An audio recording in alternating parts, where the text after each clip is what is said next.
Bonjour à tous, j'espère que vous allez bien. Je suis content de pouvoir vous accueillir dans nos locaux, les locaux du CEP d'Evry. On est connecté avec vous, on est directement chez vous.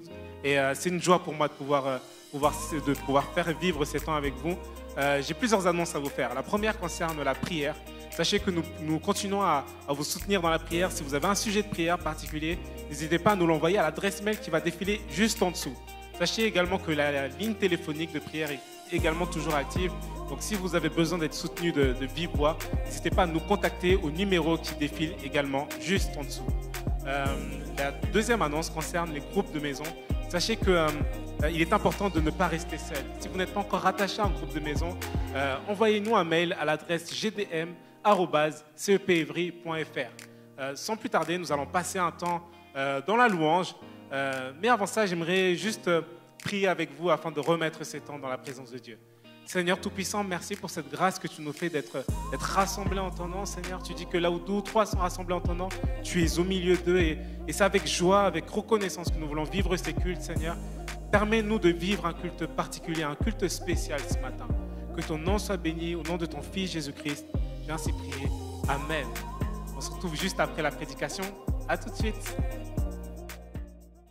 Bonjour les amis, on est très content de vous retrouver et de pouvoir passer ce moment avec vous. On a hâte de vous retrouver en vrai et non plus derrière une caméra et de pouvoir passer un temps de louange dans notre église. En attendant, on s'est réunis pour vous proposer un temps de louange et on espère que vous serez bénis par ce temps-là et que votre cœur sera rempli de joie comme le nôtre l'est en ce moment pour vous. On vous bénit et c'est parti, on chante ensemble.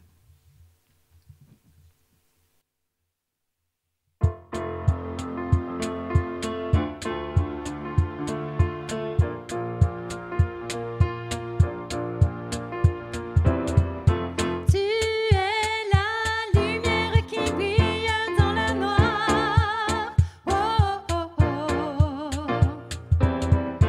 es mon soutien, tu me redonnes l'espoir.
tu es venu me chercher là où j'étais. Merci parce que tu as su me retrouver. Merci parce que tu as su m'attirer à toi pour que je rencontre cet amour véritable qu'est le tien. Merci parce que, en ouvrant mes yeux, en ouvrant les yeux de mon cœur, je vois combien tu m'aimes. À quel point tu m'aimes tel que je suis. Merci parce que, en cet instant, tu m'accueilles encore dans ta présence. Je te prie, Seigneur, pour que chacun d'entre nous, nous puissions entrer dans ta présence et voir à quel point tu nous aimes, à quel point tu veux nous montrer ton amour, à quel point tu veux nous amener plus près de toi. Mon âme te bénit, Seigneur. Mon âme te bénit et te remercie de tout ce que tu fais dans ma vie à chaque instant. Sois loué, Seigneur.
Bonjour les amis, bonjour chers frères et sœurs. C'est une joie pour moi de vous retrouver encore aujourd'hui pour notre culte dans un moment assez particulier. Demain, en principe, on sort de confinement, même si nous sommes toujours en zone rouge et que nous savons que cela prendra certainement un peu quelques temps avant que nous puissions nous réunir encore. On fait confiance aussi à nos autorités, on prie pour eux, comme la Bible nous invite de le faire, et nous voulons croire que le Seigneur est avec nous. Peut-être vous poser des questions pour savoir quand est-ce qu'on pourra enfin se réunir. Eh bien, ce ne sera certainement pas après-demain ou dans 2 semaines, parce qu'on a besoin de prendre toutes les précautions qui sont nécessaires afin qu'on puisse se réunir en toute sécurité. Donc, on attendra encore quelques temps, certainement, on continuera, comme vous avez pu le voir, à vous proposer ces temps de culte, à se retrouver via les moyens de la technologie au travers des groupes de maison, des rencontres de prière sur Zoom, mais également toutes les petites capsules et ressources qu'on met à votre disposition. Je veux croire que malgré le confinement, malgré les épreuves, malgré le fait que peut-être vous vous sentez seul, je crois que le Seigneur, il est présent et il veut nous accompagner. Je bénis vraiment Dieu pour l'équipe de louange. On a pu avoir cette fois-ci un temps de louange. Vraiment, bravo pour cette belle initiative, mais surtout pour leur fidélité et pour leur créativité. On a essayé de se rencontrer en respectant bien sûr les règles barrières. On ne se salue pas, on prend les distances de sécurité parce qu'on pense que c'est important de veiller les uns sur les autres tout en faisant confiance à notre Seigneur. Donc ce ne sera pas pour maintenant. Mais normalement, je veux vous dire merci pour votre fidélité sur les différents rendez-vous. Plusieurs d'entre vous, vous êtes présents dans les groupes de maison, dans les rendez-vous de prière, mais également dans vos dons, dans vos offrandes. Merci pour votre fidélité et votre attachement au Seigneur et à l'Église. Parce que nous voulons croire que l'Église de Christ continue de vivre malgré les saisons difficiles qu'on peut traverser. Je veux croire que le Seigneur est présent, il nous accompagne. Et même si peut-être vous êtes seul durant ces moments-ci, on veut croire que vous n'êtes pas seul. Ne restez pas seul. Appelez quelqu'un, prenez des nouvelles et surtout participez peut-être au groupe de maison si vous le pouvez ou si vous le souhaitez. En tout cas, c'est une joie pour moi aujourd'hui d'ouvrir la parole de Dieu avec vous. La semaine dernière, j'abordais avec vous une thématique dont j'avais appelé « Tenir ferme dans tout ce que nous avons appris ». Et on avait lu ensemble dans 2 Timothée chapitre 3, du verset 10 au verset 14. On avait vu qu'au travers de ce texte-là, Paul disait à son disciple Timothée, qu'il a observé pendant des années, durant sa vie, durant son ministère. Paul lui disait, dans les derniers temps, les choses seront difficiles, les saisons seront compliquées. Et il dira que certains vont se détourner de la foi et vont se comporter d'une manière qui n'est pas digne de l'évangile ou bien qui s'éloigne de Dieu. Mais après, il dira à Timothée, toi, de ton côté, tiens ferme dans tout ce que tu as appris et ce que tu as reconnu certain.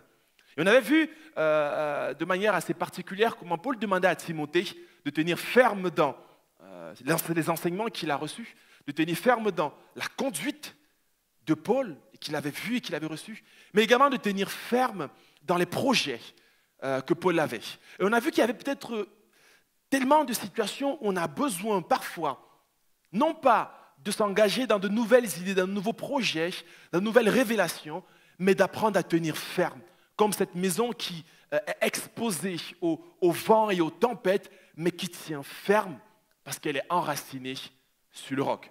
Aujourd'hui, je continue ce message-là avec vous. J'avais prévu aborder plusieurs aspects, mais plus je réfléchissais et plus je méditais sur ce message, j'ai beaucoup de choses à dire. Et donc, j'ai décidé d'aborder avec vous le thème de la foi. Parce que Paul dira à Timothée, écoute Timothée, tu as suivi mon enseignement. C'est une bonne chose. Tu as suivi ma conduite. C'est excellent. Tu as fait des progrès. Mais bien plus, tu as suivi mes projets. Et là, c'est quelque chose encore de bien. Mais Paul dira ensuite, tu as également suivi ma foi. Et donc, le thème de mon message ce matin, c'est « Tiens ferme dans la foi ». Relisez avec moi 2 Timothée, chapitre 3, du verset 10 au verset 14. Paul dit à Timothée, de ton côté, tu as suivi de près mon enseignement, ma conduite, mes projets, ma foi, ma patience, mon amour, ma persévérance, ainsi que les persécutions et les souffrances que j'ai connues à Antioche, à Iconium, à Lystre. Quelle persécution n'ai-je pas supportée? Et le Seigneur m'a délivré de toutes. Du reste, tous ceux qui veulent vivre avec piété en Jésus-Christ seront persécutés. Mais tandis que les hommes méchants et imposteurs avanceront toujours plus dans le mal en égarant les autres et en s'égarant eux-mêmes. Quant à toi, Timothée, quant à toi, mon frère, ma sœur, tiens ferme dans ce que tu as appris et reconnu comme certain, sachant de qui tu l'as appris. Paul est en train de dire à Timothée, et c'est le focus qu'on va avoir ce matin, de tenir ferme dans la foi qu'il a vue dans la vie de l'apôtre Paul. Je pense que c'est vrai, c'est important de suivre les enseignements. C'est important aussi de suivre la conduite et les projets. Mais ce qui est également important, c'est de suivre la foi de Paul. Et je veux croire que Paul, inspiré par le Seigneur et par l'Esprit de Dieu, nous parle encore ce matin. Et ce matin, je voudrais te dire, tiens ferme dans la foi qui se trouvait en Paul, mais aussi dans la foi qui se trouvait en Jésus. Mais quelle est donc cette foi de Paul? Quelle est donc cette foi exemplaire ou qui pourrait nous amener à vivre quelque chose de particulier durant les semaines et surtout les mois et les années qui sont à venir devant nous? Moi, j'ai identifié Paul au travers de 3 dimensions de sa foi. Premièrement, Paul avait la foi d'un semeur. Ensuite, la foi d'un navigateur. Et enfin, la foi d'un bâtisseur. Premièrement, regardons ensemble avec moi, Paul avait la foi du semeur. Paul était, à mon sens, un semeur remarquable. Il a semé la parole de Dieu dans tout l'Empire romain.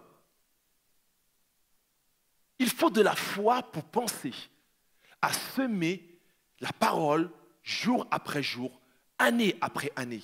Il a fait dans des grandes villes, dans des petites villes, mais il a décidé délibérément de porter toute sa vie, tout son ministère, de semer dans les endroits qui étaient hostiles, mais parfois lorsqu'il était bien accueilli. Et Paul était un semeur, et je veux croire qu'il faut avoir de la foi pour semer. La foi du semeur, c'est une foi visionnaire, parce qu'elle a pour but de répandre l'évangile jusqu'aux extrémités de la terre. Elle a pour but de répandre l'évangile dans des petits endroits, voyant qu'elle doit grandir et qu'elle grandira. C'est une foi qui ne se focalise pas uniquement sur notre propre vie, sur notre propre façon de penser ou de voir les choses, mais c'est une foi qui regarde de l'avant. C'est une foi visionnaire, c'est une foi d'entrepreneur, c'est une foi qui prend de l'initiative. Et je veux croire, mes amis, qu'aujourd'hui, dans le contexte que nous vivons, il est important d'être des semeurs. Et de continuer de croire que même si la terre semble stérile, même si la terre semble difficile, même si le fruit tarde à arriver, que nous devons continuer de semer.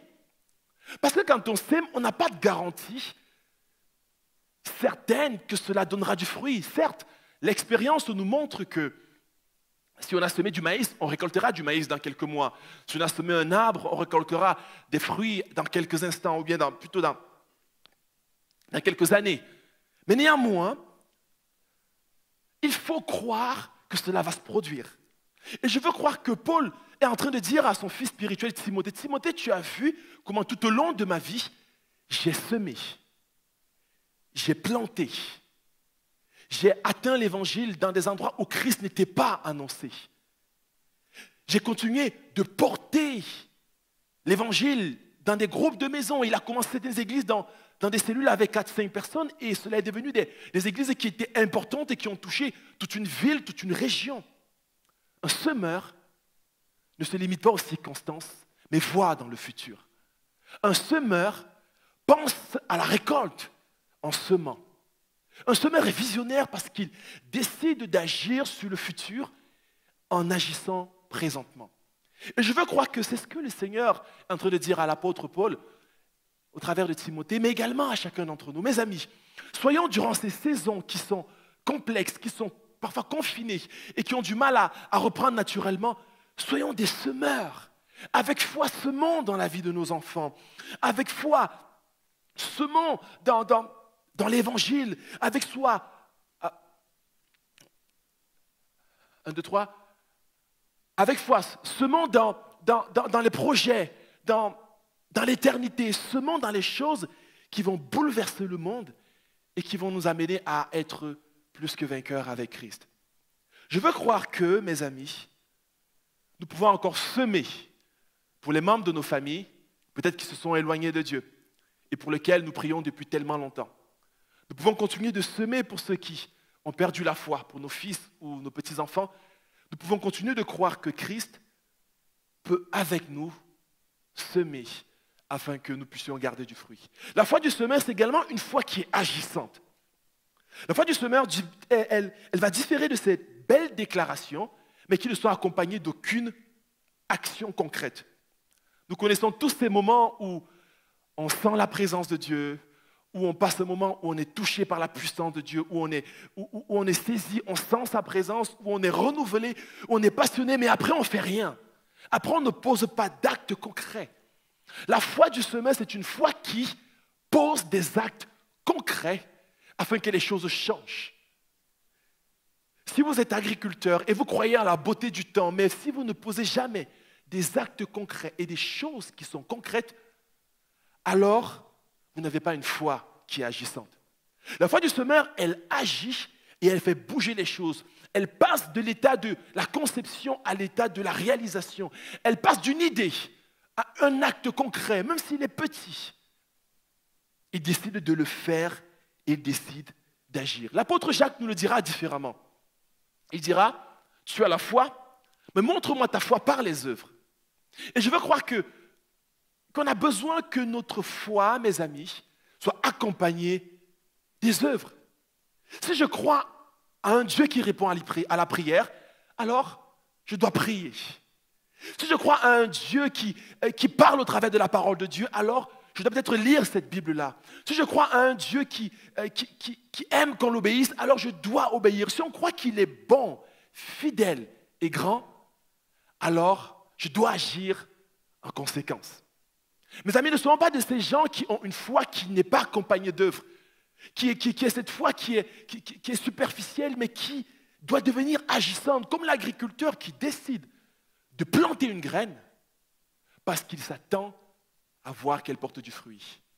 Alors, durant ces temps d'incertitude, peut-être de crise financière, peut-être de crise familiale, ne soyons pas des gens qui, certes, prions, mais soyons des gens qui accompagnent la prière de la foi d'une action concrète afin que le fruit demeure et soit réel. La foi du semeur, c'est également une foi qui est sacrificielle. Elle nous amène à perdre. Nous nous trompons si nous croyons que nous ne ferons que gagner tous les jours. C'est vrai, nous sommes plus que vainqueurs en Christ. C'est vrai, nous avons le Dieu des victoires avec nous. Si Dieu est pour nous, qui sera contre nous? Nous le chantons et nous le croyons. Mais mes amis, quand quelqu'un décide de semer, il décide de perdre sa semence. Il décide de la lâcher, de l'abandonner. Il décide de s'en détacher. Mais s'il décide de le faire, c'est parce qu'il croit que ce qui va ressortir de cette semence et de cette terre sera meilleur que ce qu'il aura semé. Jésus dira que si le grain de blé qui tombe en terre ne meurt, il ne pourra porter du fruit. Mes amis, soyons des chrétiens qui agissent avec sacrifice, qui certes, comme l'apôtre Paul, travaille jour et nuit. Paul donnait ce conseil à Timothée avec beaucoup d'expérience. Il dit, Timothée, tu as vu ma foi. Ma foi était une foi de sacrifice. Parfois, Paul, avec un ministère de tentes, c'est-à-dire qu'il construisait des tentes et en même temps, il prêchait l'évangile. En même temps, peut-être vous serez confronté à une saison où vous allez faire beaucoup de sacrifices parce que vous serez peut-être impliqué dans l'église. En même temps, avoir une famille et en même temps, avoir un travail. Alors on pourrait se dire, mais non, je vais arrêter tout mon service pour Dieu. Je vais arrêter tout l'évangile. Je vais juste me concentrer sur ma famille et peut-être sur mon travail. Mais lorsqu'on regarde l'histoire de l'Église et de chaque chrétien s'est manifestée par la puissance du sacrifice et de la croix. Les organisations bénévoles, aujourd'hui, plusieurs ont un travail, une famille, et peut-être sont impliqués. Moi, je lisais un livre cette semaine qui racontait de cet homme, de ces missionnaires, qui disait que la clé du missionnaire, c'est d'être à plein temps dans 3 domaines différents. Dans son ministère, dans sa famille et peut-être dans son ministère de tente que Dieu lui confie. Mes amis, la foi du semeur, c'est une foi qui décide que cette graine que j'ai, je vais décider de la perdre parce que je fais confiance à Dieu qui est capable de faire tomber sa pluie dessus et multiplier cette graine-là. Et je veux croire que durant ce temps-ci, le Seigneur voudrait nous inviter, mes amis, peut-être à avoir foi de consacrer du temps, peut-être qu'on croit perdu, avec nos enfants, avec nos familles, avec nos proches, à consacrer peut-être du temps pour étudier les Écritures, à consacrer du temps avec Dieu, afin de le voir encore manifester toute sa bonté et toute sa gloire. Paul dira à Timothée, Timothée, mon enfant, tu as suivi de près mes enseignements, mes projets, ma conduite, mais regarde ma vie de foi. J'ai une foi de semeur. Je sème et je récolte. Pour la semer dans des paroles, pour la semer dans la vie des gens, pour la semer dans des églises qu'il a implantées, parfois avec beaucoup de sacrifices, comme c'était cette foi qui s'offra en sacrifice. Il dit, je me fais tout à tous afin d'en sauver quelques-uns. Alors je voudrais vous inviter, mes amis, à ne pas avoir peur à libérer cette foi de semeur, à voir au-delà du naturel et à regarder ce que Dieu est capable de faire dans l'impossible. Je voudrais vous inviter à semer dans la prière, à semer dans la parole, à semer dans le sacrifice, à semer dans votre engagement dans l'église ou dans votre communauté ou dans votre travail, à être des hommes et des femmes qui s'aiment. Paul demande à Timothée, suis mon exemple, sois un semeur. La deuxième dimension de la foi de Paul est dans un registre tout à fait différent. Pour moi, je pense que Paul avait deuxièmement la foi du navigateur. Pourquoi j'ai utilisé ce terme? Les navigateurs sont ces personnes qui parcourent le globe à travers les mers. Leur vie est exposée à la mer, au vent. Ils ont bravé les éléments et ils ont affronté les pires caprices de l'océan. J'aime particulièrement la mer. J'aime bien la mer. Il y a de cela 1 an avec ma famille, mon épouse et mon fils. On a fait une semaine de vacances dans la ville de Saint-Malo. Vous connaissez certainement cette ville pour plusieurs d'entre vous. C'est une ville très belle, je la découvrais. Et j'étais frappé très tôt le matin lorsqu'on a fait une petite promenade sur la plage, comment la marée était haute et les vagues se déchaînaient. Et je me rappelle, mon fils, il était tout paniqué, il fuyait, même si dans l'après-midi, il était dans le premier à aller courir sur la mer et à jouer avec cela. Mais ce qui me frappe au travers de la mer et des océans, c'est que je vois la grandeur de la nature. Je suis étonné par cette mer qui se déchaîne et qui est parfois incontrôlable. Je suis frappé par les bateaux, j'aime les bateaux, j'aime les beaux bateaux. Et quand on se baladait dans cette belle ville et qu'on se promenait et qu'on découvrait l'histoire, parce qu'on a pris aussi un guide et qu'on lisait l'histoire, j'étais frappé par la vie de ces navigateurs qui avaient traversé ces mers, qui avaient affronté la brutalité de la mer, où parfois une nuit peut paraître une éternité, où les heures sont tellement longues, sont devenues carrément élastiques, et on ne demande qu'une chose, c'est d'arrêter. Et Paul a connu dans sa vie cette dimension. C'est un navigateur. C'est quelqu'un qui a traversé plusieurs situations. Il nous le dit dans ses écrits que j'ai été plusieurs fois en danger de mort, dans les mers, dans les jeûnes et dans ces situations-là. Il dit, grâce à Dieu, il me les a délivrés de toutes. Ou bien, à chaque situation, il m'en a sorti. Il est sorti plus que vainqueur de cela. Et je veux croire que la foi du navigateur, c'est cette foi qui est confrontée à la brutalité de la vie, qui est confrontée aux défis, aux problèmes, aux chocs, à la violence de la crise financière, au couple qui est en péril, au travail qu'on n'arrive pas à trouver. Je veux croire que la foi du navigateur, c'est la foi qui se manifeste quand on encaisse des coups. Mes amis, si vous êtes sur Terre depuis un certain temps, vous allez réaliser que la vie ne nous fait parfois pas de cadeaux. Ce confinement nous le montre et nous le démontre clairement. Parfois, on en perd la tête. On a l'impression que le vent tourne toujours contre nous. On dit, mais Seigneur, jusqu'à quand cela va-t-il cesser? Jusqu'à quand vais-je tenu captif de cette maladie? Jusqu'à quand vais-je crier à toi sans avoir de réponse? Jusqu'à quand, Seigneur, vais-je avoir de mauvaises nouvelles en mauvaises nouvelles? Peut-être tu as appris que tu es malade et que tu viens d'apprendre encore que tu as une autre maladie qui se rajoute à cela. Peut-être tu étais en bonne santé et tu viens d'apprendre que tu as contracté peut-être ce fameux virus et tu remets toute ta santé en question. Et parfois, la vie, comme un navigateur dans les mers, nous surprend et nous gifle en plein dans le visage. Et on a besoin de dire, Seigneur, qu'est-ce qui m'arrive? Et je veux croire que malgré ces défis, malgré ces chocs, malgré ces tensions, malgré ces pressions qu'on subit, il reste en nous une foi. Celle que j'appelle la foi du navigateur. Cette foi qui est endurante. C'est une foi qui dit, c'est compliqué, c'est difficile, mais on va y arriver. C'est compliqué, mais Dieu n'a pas dit le dernier mot. Je ne sais pas comment est-ce que l'issue va arriver. Je ne sais pas comment est-ce que je vais m'en sortir financièrement à la fin du mois. Je ne sais pas comment mes enfants vont grandir.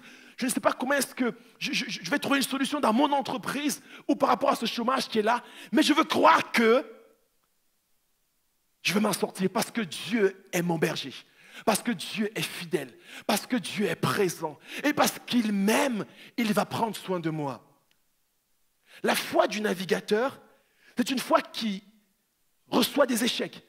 La prison, la persécution, les vents, il saisit cela. Et peut-être ce matin, tu vis une prison, tu vis une tentation, tu vis une situation compliquée. Alors je voudrais t'encourager en te disant, persévère. Parce que comme l'apôtre Paul qui dit, de la même manière comme j'ai vécu dans cette situation difficile, de même toi tiens ferme. Ton Dieu ne t'a pas abandonné. Ton Dieu ne t'a pas lâché. Ton Dieu est bien plus présent. Développe cette endurance et cette résilience spirituelle. Ne lâche pas, tiens bon. Vous savez, l'endurance est une caractéristique qui est essentielle que nous devons développer. Avec ce confinement, j'ai réalisé sur le plan personnel que je mangeais beaucoup. Parce que je prends un petit déjeuner, je prends un déjeuner, je prends un dîner. Même si je travaille depuis chez moi, je suis un peu plus sédentaire. Je marche beaucoup moins, je suis moins en activité, donc je prends moins le télétransport et je suis sur place. Et donc je mange bien. Je bénis Dieu parce que ma femme me nourrit très bien, on passe des moments de qualité, je profite de ce temps avec ma famille, avec mon fils, avec mon épouse. Vraiment, c'est un moment où on bénit Dieu pour cela. Parfois, c'est compliqué parce que quand on a 3 ans, on demande plein d'attention et d'énergie, mais je bénis Dieu parce que Dieu est fidèle et que tout se passe bien. Je le vois vraiment dans chaque situation. Mais néanmoins, il y a quelques temps, je me suis mis un peu sur la balance et j'ai vu que j'avais pris quelques kilos. Et donc, j'ai décidé, voyez-vous, de télécharger une application. Je ne vais pas faire de la pub, pour me mettre au sport. Peut-être vous me reconnaîtrez dans cela. J'ai commencé à faire du sport. Et c'est là où j'ai eu la révélation du siècle. Je me suis rendu compte que je n'avais plus 20 ans. Parce que les pompes que je faisais aussi rapidement, les abdos que je réussissais à faire aussi rapidement, la première fois que j'en ai fait, j'en ai pris 2 jours pour m'en remettre. Déjà que je me suis trompé en le faisant, parce que j'ai pris une application qui me mettait 30. Et donc, il fallait faire un exercice en particulier, il fallait faire 30.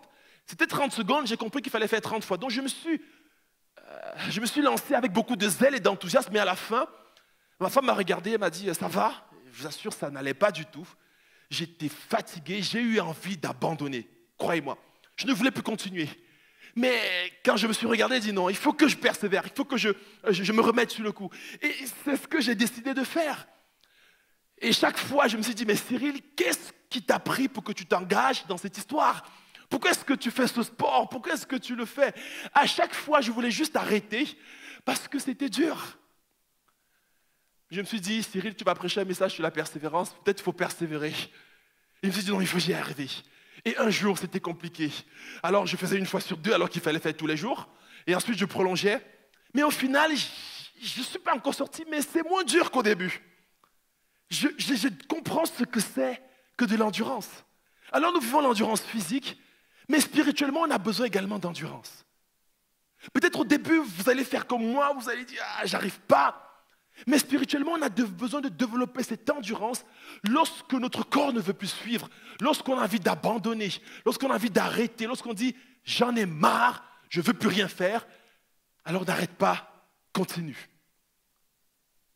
Parfois, c'est compliqué. En tant que pasteur, lorsqu'on rencontre quelqu'un qui a été fracassé par la vie, on peut comprendre que c'est compliqué. On peut comprendre qu'il n'y a plus rien à dire. Et on peut comprendre que la personne peut prendre une décision qui ne sera pas forcément bonne pour sa vie. Mais je voudrais te dire ce matin, peut-être tu dis que la vie te gifle, la vie te fracasse, la vie te brise. Tu as l'impression que tu vas d'échec en échec, de déception en déception. Ça fait des années que tu pries pour être délivré d'une addiction. Tu as l'impression que ça ne change rien. Tu as simplement envie d'abandonner et de dire « j'en ai marre, je retourne dans mon ancienne vie ». Alors je voudrais te dire, mon ami, ne le fais pas. Tiens bon, prends courage, ton Dieu ne t'a pas abandonné. Un peu comme moi avec ce sport, continue. Peut-être que ce sera des petites victoires qui conduiront à une grande. La foi du navigateur, c'est une foi qui est endurante. C'est une foi qui est pleine d'espérance, mes amis.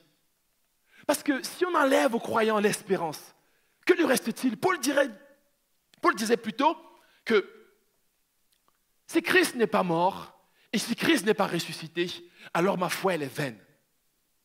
Si Christ n'est pas ressuscité, alors je n'ai aucune espérance, je suis mort dans mon péché. Si Christ n'est pas ressuscité, alors je n'ai plus d'espérance en Christ, je n'ai plus d'espérance en Dieu. Alors, lorsqu'il n'y a plus d'espoir, continue d'espérer. Lorsqu'il n'y a plus de raison de croire, continue de t'attacher à Jésus. Parce qu'il est présent et parce qu'il est là. Mes amis, ce n'est pas nos bénédictions qui déterminent la présence de Dieu dans nos vies. Loin de là. On est tombé dans cette erreur. Nos bénédictions et nos accomplissements personnels ne déterminent pas si Dieu est avec nous ou pas.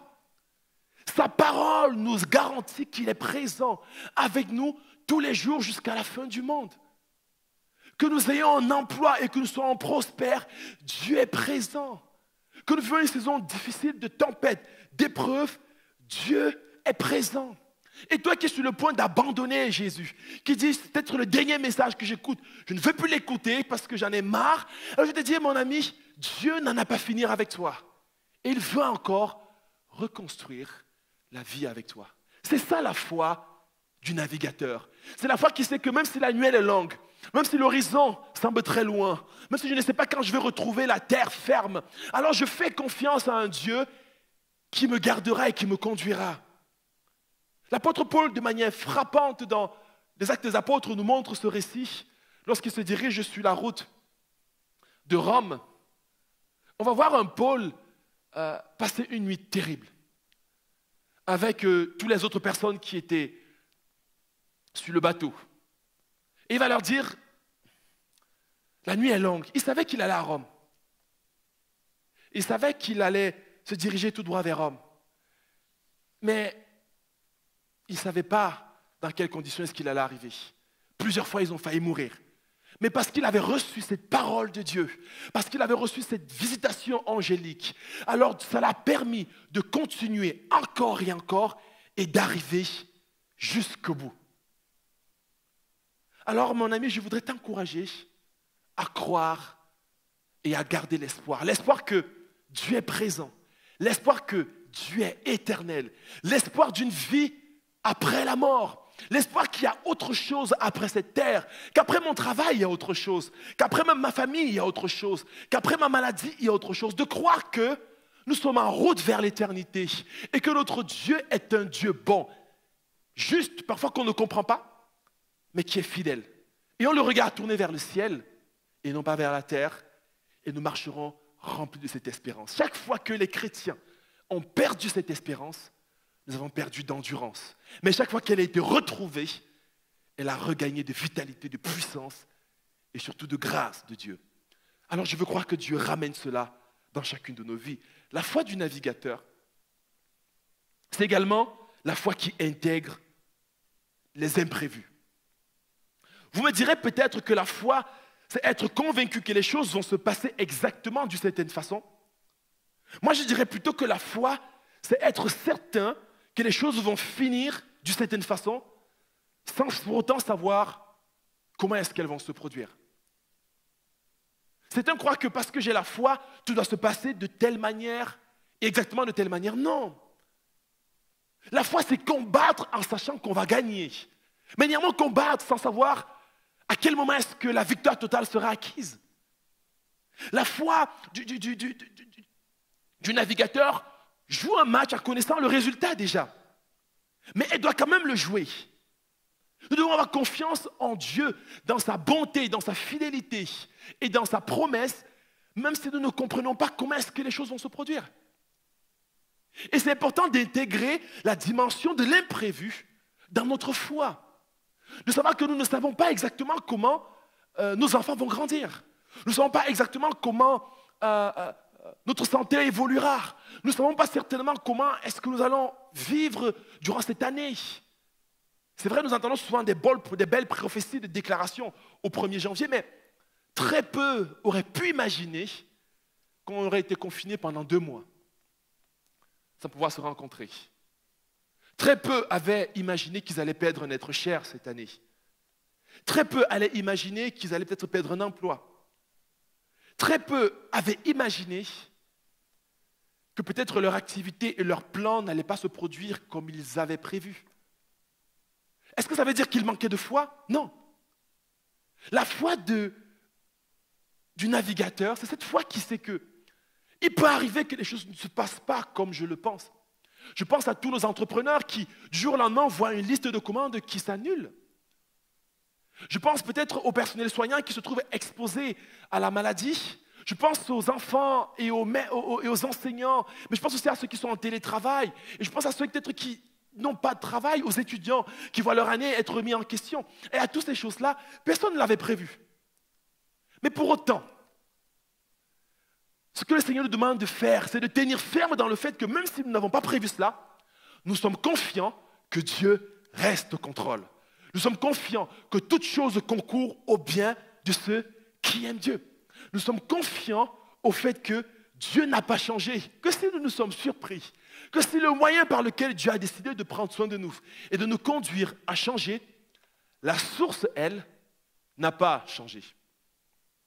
Je pense à cette série que ma femme m'a fait découvrir durant ces temps de confinement où parfois on avait quelques petits rituels où on passait du temps ensemble dans la journée, parfois on prend juste un temps ensemble, on regarde un film et elle m'a fait découvrir cette série, peut-être certains d'entre vous, vous la connaissez. C'est une série où ça raconte l'histoire d'un couple en fait. Et c'est un couple assez remarquable qui se mariait et à un moment donné ils ont envie d'avoir un enfant. Et à un moment donné, la femme est enfin enceinte et ils ont signé un contrat de bail pour acheter un nouvel appartement. Ils ont visité l'appartement, il est juste génial. Il a 2 chambres, une chambre pour l'enfant, le salon, tout est préparé. Et ensuite, ils vont maintenant faire la visite médicale par rapport à la grossesse. Et ils se rendent compte qu'ils n'attendent pas un enfant, non pas 2, mais 3. L'imprévu a surgi. Les choses auxquelles ils ne s'attendaient pas arrivent. Et les voilà confrontés, le mari est confronté, le chef de famille dit mais comment est-ce que je vais faire? Et alors il va se battre pour revenir sur son contrat. On va dire désolé monsieur, ce qui est signé est signé. Et du jour au lendemain, l'imprévu se produit dans sa vie. Il doit se réadapter. Mais néanmoins, on voit tout au long, bien sûr c'est une série, mais je sais que plusieurs ont vécu des situations pareilles, où ce que vous aviez prévu ne se réalise pas. Ce que vous aviez planifié ne se réalise pas. Mais ce que le Seigneur nous invite à faire, c'est lorsque l'imprévu arrive, de tenir ferme, de continuer d'avoir la foi, de continuer de garder le cap, de continuer de s'attacher à notre Dieu et à notre Seigneur. Parce que même si nous sommes surpris, lui ne l'est pas. Même si nous n'avons pas le plan détaillé de notre destinée, nous savons que toute chose concourt au bien de ceux qui aiment Dieu. Même si nous ne comprenons pas les saisons que nous traversons, nous savons que le Dieu qui détient les saisons entre ses mains, lui, il les connaît. Alors, je voudrais t'encourager à être rempli de foi ce matin, à être saisi de foi ce matin et à placer toute ta confiance, non pas sur la peur, mais sur la foi. Parce que Dieu t'aime et il est présent avec toi. La dernière dimension du semeur, j'ai partagé avec vous la première, c'est la foi du semeur, ensuite la foi du navigateur et ensuite la foi du bâtisseur. Paul était un semeur, c'était un navigateur parce qu'il a parcouru les mers, il a subi tellement de chocs et il les a tous surmontés et il a vaincu avec Christ. La troisième dimension, c'est la foi du bâtisseur. Paul était un bâtisseur. Il a posé les fondations de l'Église comme un sage architecte, nous dit les Écritures. L'architecte, c'est quelqu'un qui est visionnaire. Il anticipe les difficultés à venir. Il perçoit les opportunités. Il conçoit un plan. Il connaît les dangers, les conditions climatiques. Il voit tous ces éléments-là. Et en fonction de cela, il construit un bâtiment, un édifice qui va vivre aussi bien dans la beauté esthétique, mais également dans tous les éléments de géométrie et de stabilité du bâtiment. Bâtir, à mon sens, c'est différent de semer. Quand on sème, on s'attend à récolter quelque chose. On s'attend à avoir du fruit en particulier. On sait que cela meurt et cela porte du fruit. Mais le bâtisseur façonne un peu l'avenir. Ça peut-être le voir. Paul, en tant qu'apôtre, a ainsi posé les fondements solides pour son Église, dont aujourd'hui nous sommes des bénéficiaires. Il a posé des fondements par ses écrits. Aujourd'hui, la Bible que nous lisons et que nous méditons quotidiennement sont les fondations qu'a posées Paul. Et chaque église a bâti au-dessus. Et je veux croire que aujourd'hui, pendant ces moments dont on vit, le Seigneur nous invite à avoir la foi du bâtisseur, une foi qui met des fondations. Une foi qui décide non pas de subir les événements, mais de les façonner dans le futur. Une foi qui perçoit ce que Dieu veut faire, qui perçoit ce que Dieu va accomplir, et qui ensuite met les éléments nécessaires pour ce futur-là.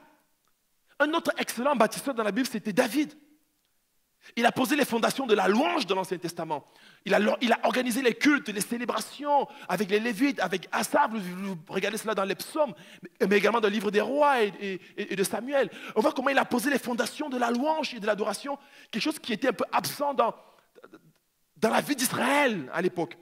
Mais il a également posé les fondations pour le futur temple qui sera bâti par son fils Salomon. La Bible nous dit que Dieu va lui dire, ce n'est pas toi qui vas bâtir ce temple, Salomon, David, parce que tes mains sont remplies de sang, c'est ton fils Salomon qui va le bâtir.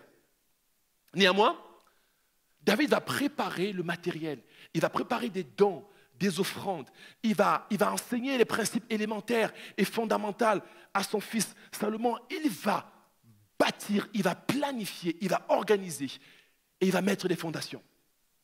Et je veux croire que dans ta famille, mon ami, Dieu t'invite à agir de même, à être quelqu'un qui bâtit en fonction de ce que tu reçois de Dieu, de sa parole, mais également de son esprit.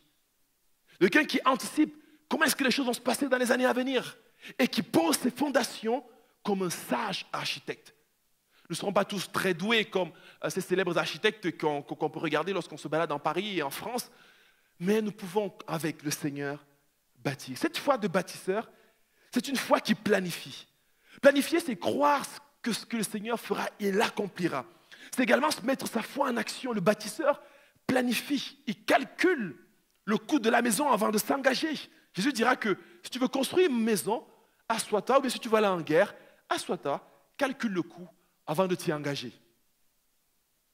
Et le bâtisseur est cet homme ou cette femme qui bâtit sa maison selon le modèle qu'elle reçoit de Dieu, qui jette les fondations et qui se projette dans le futur selon ce que Dieu a préparé et planifié. Le bâtisseur, c'est cette foi qui planifie, qui dit Seigneur, je planifie un réveil spirituel, je planifie la moisson, je planifie l'échec, je planifie les choses qui vont accomplir. Jésus planifiait ses journées, Jésus planifiait tellement de choses. Paul planifiait qu'à un moment donné, les inconvertis ou des loups se faufileraient au milieu des chrétiens pour les perdre et pour les éloigner de Dieu. Il avait cette foi qui permet de bâtir et de voir très loin. Il avait une foi qui anticipe. C'est une foi qui se dit, écoute, je ne veux pas juste rester à attendre là. Paul disait que je voudrais répandre l'évangile partout. Et il va anticiper les oppositions, il va se réajuster, il va commencer à écrire les Écritures. Il va se dire, il faut peut-être, après avoir prêché l'évangile, qu'on retourne visiter les autres églises afin de les stabiliser et afin de les encourager. Il ne va pas juste laisser les choses ainsi et abandonner. Je veux croire qu'on a besoin, mes amis, d'anticiper certains problèmes qui sont autour de nous, d'anticiper avec l'aide du Seigneur le marché de l'emploi, d'anticiper sans avoir peur, d'anticiper dans nos finances, d'anticiper dans notre foi, d'anticiper les moments difficiles qui vont arriver et de planifier, non pas de manière charnelle et remplie d'inquiétude, loin de là, mais de dire, Seigneur, qu'est-ce que tu vas faire avec moi? Qu'est-ce que je dois poser comme fondation maintenant? Jérémie, sans s'en rendre compte, en écoutant la voix du Seigneur, avait anticipé en achetant un terrain dans une terre qui s'appelait Bethel et qui deviendra plus tard Bethléem. Abraham anticipait. Et mes amis, soyons de ces hommes qui anticipent avec foi, parce qu'ils ont confiance que Dieu va agir. La dernière dimension, et je vais bientôt clôturer au travers de cette pensée-là, c'est que la foi du bâtisseur, c'est une foi qui fait confiance aux autres. Paul savait que j'ai posé les fondations comme un sage architecte. Il dira que Apollos va peut-être bâtir au-dessus, mais c'est Dieu qui fera croître. Paul est un homme remarquable par l'esprit de compagnon. Il savait qu'il ne pouvait pas tout accomplir tout seul. Certains d'entre nous, nous avons confiance qu'en nous-mêmes. Tant que c'est nous qui le faisons, nous avons confiance. Mais si c'est quelqu'un d'autre, on ne peut pas avoir confiance. Mais la foi du bâtisseur, c'est celle qui croit certes en Dieu. Parce que Dieu est bon et il est fidèle. Mais c'est celle qui croit également en lui-même, mais aussi qui croit en l'autre. Qui croit que Dieu est capable de se servir de quelqu'un d'autre comme il s'est servi de moi. De croire que même si la personne est imparfaite, même s'il a les erreurs, même s'il a des manquements, que Dieu est capable d'agir au travers de lui. Et Paul savait que même si je perds Timothée, il sera bénéfique pour cette église. Paul savait que même si je laisse une église et que je pars ailleurs, il savait que Dieu en allait prendre soin. Paul avait la foi du bâtisseur. Il croyait en des gens. Bien sûr, il était vigilant lorsqu'il discernait des loups, il les traitait sévèrement. Néanmoins, il avait foi en Timothée pour lui confier une église. Il avait foi à Épaphras, c'est parce qu'il croyait en lui. Il avait foi en Tite. Il avait foi en beaucoup d'autres personnes. Non pas en sa capacité personnelle, mais il croyait que Dieu est capable d'agir au travers de plusieurs. Alors mes amis, soyons des hommes qui communiquent la foi, l'assurance et la confiance aux autres. Paul dira à Timothée, suis mon exemple dans la foi. Aie confiance aussi aux autres. Il dira même, ce que tu as entendu en ma présence et en présence de beaucoup d'autres témoins, confie-le à des personnes qui sont fidèles, afin qu'il en confie à d'autres personnes. Paul, par sa confiance aux autres, en son temps, touchait au moins 4 générations. Parce qu'il touchait ceux qui l'écoutaient. Il touchait aussi ses fils spirituels, comme Paul, comme Timothée plutôt, ou les autres. Ensuite, il touchait, au travers de Timothée, qui allait le confier à des personnes fidèles, à une 3e génération. Il touchait la génération qui allait venir après Timothée. Et la 4e génération, il touchait la génération qui allait écouter ceux qui auraient été fidèles, à qui Timothée aura transmis la connaissance. Vous voyez, Paul, au travers de sa confiance aux autres, touche 4 générations. Mes amis, soyons de ces hommes qui ont confiance en Dieu plus qu'en nous-mêmes. Cette foi de bâtisseur. Il dit, tu as suivi de près ma conduite, tu as suivi de près mon enseignement, tu as suivi de près mes projets. Maintenant, ce que je te demande, c'est suis de près ma foi. Une foi de semeur, une foi de navigateur qui subit toutes les pressions et qui va de loin avec Dieu. Et enfin, une foi de bâtisseur. Mes amis, Dieu veut faire de nous des hommes de foi en période de doute. Il veut faire de nous des hommes de foi qui se lèvent et qui brillent et qui sont remplis, non pas de manière émotionnelle, mais de manière scripturaire et biblique. Et je veux croire que par-dessus tout, c'est ce que Dieu va nous communiquer. La Bible dit qu'il est l'auteur de la foi. Alors ce matin, je voudrais t'inviter à recevoir cette foi, à te laisser imprégner par la grâce de Dieu, par la puissance de Dieu et par l'amour de notre Dieu. Que le Seigneur nous communique cette foi dont on a tant besoin, afin d'aller encore plus haut et plus loin avec lui. Peut-être demain ou dans quelques jours, vous allez commencer à ressortir ou vous allez commencer à reprendre votre activité. Soyez revêtus de foi, d'une foi qui sème, d'une foi qui navigue et qui encaisse des coups, mais surtout d'une foi qui bâtit et qui façonne l'avenir. Et peut-être vous ne connaissez même pas Jésus, je le dis chaque dimanche. Peut-être vous n'avez pas encore reçu cette foi. La Bible dit qu'il donne la foi, il est l'auteur et le consommateur de la foi. Alors c'est peut-être l'occasion de dire, ce matin, Seigneur, viens augmenter ma foi. Les disciples ont prié à un moment donné, Seigneur, pas les disciples, mais un homme a dit, Seigneur, augmente ma foi. Alors peut-être c'est ton cri de prière ce matin. Nous allons prier ensemble. Peut-être tu veux dire, Seigneur, viens dans mon cœur, viens dans ma vie et transforme-moi. Alors je veux te dire qu'il t'aime et il voudrait le faire. Et surtout, il va le faire. J'en suis convaincu. Je vous invite à prier ensemble avec moi pendant quelques instants, on va encore prendre un dernier chant. L'équipe de louange va nous conduire dans un dernier chant qui vous permettra de prier encore et laissez-vous porter par ce chant. Laissez-vous simplement saisir et toucher par ce chant afin que la grâce de Dieu puisse encore visiter vos vies. Alléluia. Seigneur Jésus, merci pour ta grâce, merci pour ta présence, merci pour ta parole. Je veux croire que, Seigneur, tu n'as pas changé. Tu restes bon, fidèle et présent. Communique-nous la foi, Seigneur, comme cet homme qui a dit, Seigneur, viens au secours de notre incrédulité, augmente notre foi. Je prie pour chaque personne au son de ma voix. Seigneur, que sa foi soit renouvelée, que sa foi soit fortifiée, peut-être dans sa maladie, peut-être dans ses problèmes, peut-être dans ses projets. Je prie, mon Dieu, pour que ta foi lui soit communiquée et que ton amour, Seigneur, lui soit transmis. Je prie peut-être pour ceux qui ne te connaissent pas, que cette foi soit enflammée de nouveau, Seigneur Jésus, et qu'elle tienne ferme pour toi et pour ta gloire. Seigneur, je te suis infiniment reconnaissant. Toi qui es bon et qui es fidèle. Seigneur, communique-nous encore ta joie et par-dessus tout, visite-nous, afin que nous soyons des hommes et des femmes qui tiennent ferme dans la foi. Amen. Mes amis, laissez-vous encore porter par ce chant. Que le Seigneur vous bénisse abondamment et à très bientôt.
Waouh, en tout cas, merci au pasteur Cyril pour ce partage, merci pour cette prédication. Je remercie également l'équipe de louanges qui nous ont portés dans ce temps-là.